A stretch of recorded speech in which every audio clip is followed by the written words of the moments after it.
How's it going, guys, and welcome back to Winston and Gunga. Today we have a quick short video, something that I've spoken about or alluded to in a lot of my other videos and thought exercises.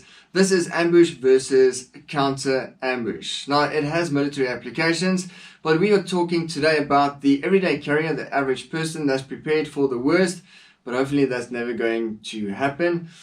Let's jump right into the OODA loop first. Now I can spend a whole video just talking about the OODA loop, but we're going to quickly brush through it. Comment down in the comment section if you want me to go into detail about the OODA loop. What it is a mental thought process that you go through naturally, just whenever there's danger or something that you need to do something. Action, reaction type of vibe.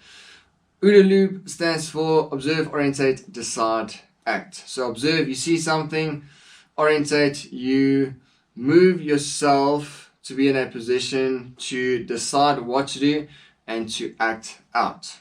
So acting out means to do something, but even doing nothing is still deciding to do nothing. You've decided to do nothing. A lot of scenarios, you can either get out of the situation, there goes our fight or flight mode, getting out of that situation or getting into the situation, depending on what your options look like. Let's jump into a attacker.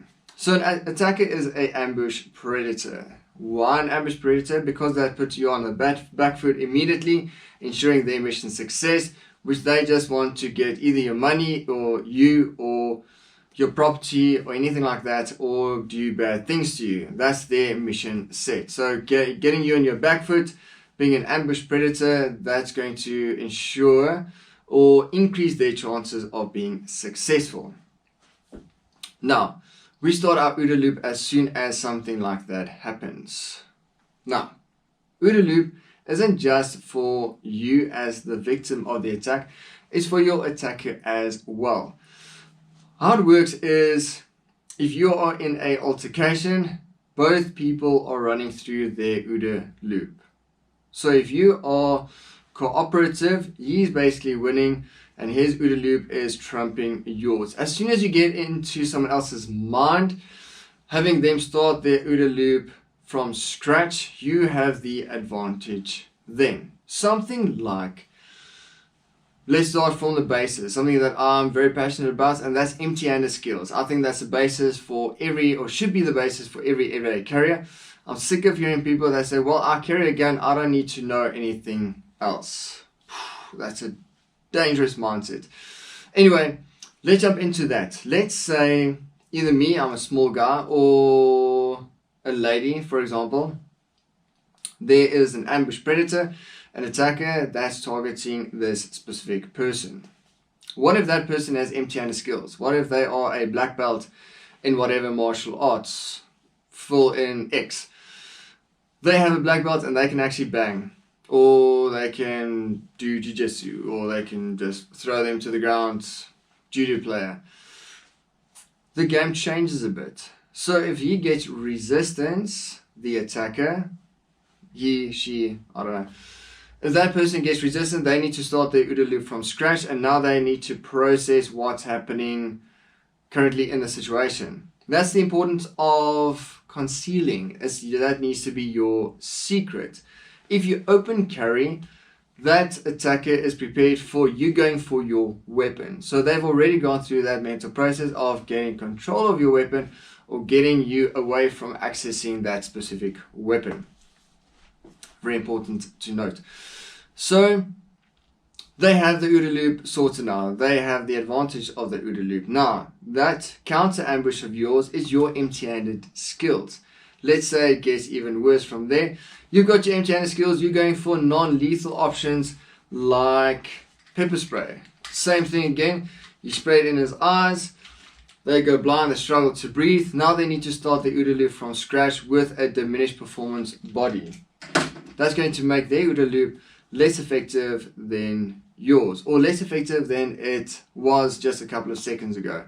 If you move into the altercation being more violent, or you as a person feeling that your life is more threatened, then I would say go for a more lethal option in the hypothetical scenario of being a worst counter ambush to their ambush. Let's say something like pulling a knife, a quick knife like your Fox Dart.